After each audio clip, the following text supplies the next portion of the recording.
Okay, so I'm going to show you guys how to work a really good strength curve and a full range of motion using very little weight, 2 bands either side. So, important tip to know is, depending on how hard you have the bands stretched, how hard the bands are, how loose the bands are.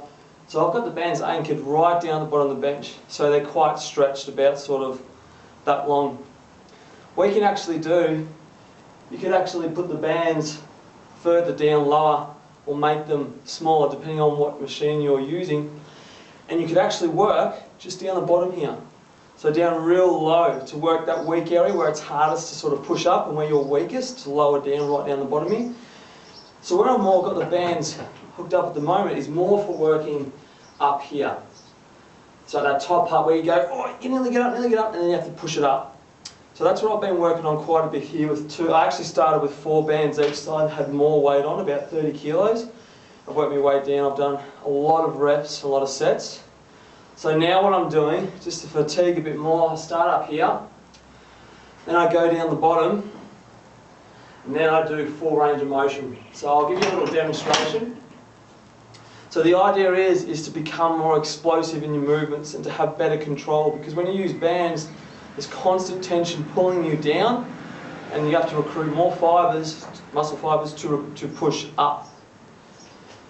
Now another good tip as well is these bars. If you're ever somewhere where there's bars really close, a good thing to know as well when you're lying down a bench is usually you want to start with your eyes to be level with the bar here.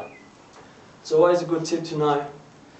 The other one is, what I sometimes do is shimmy back just a little bit more, back towards the wall.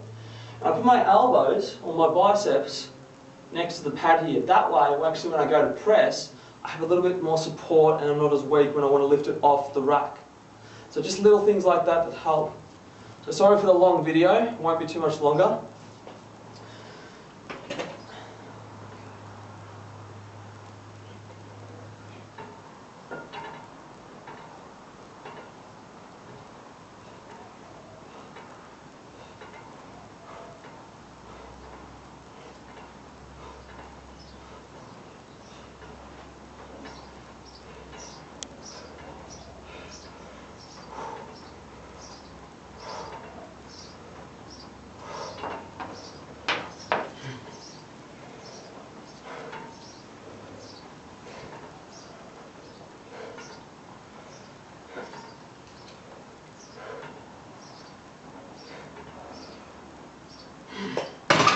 And done. So what I did was 10 up the top, 10 down the bottom, then 10 of full range, and then I have 40-second rest, and repeat that with a total of 4 sets. So 40-second rest, 30 reps in total, 4 sets. Enjoy.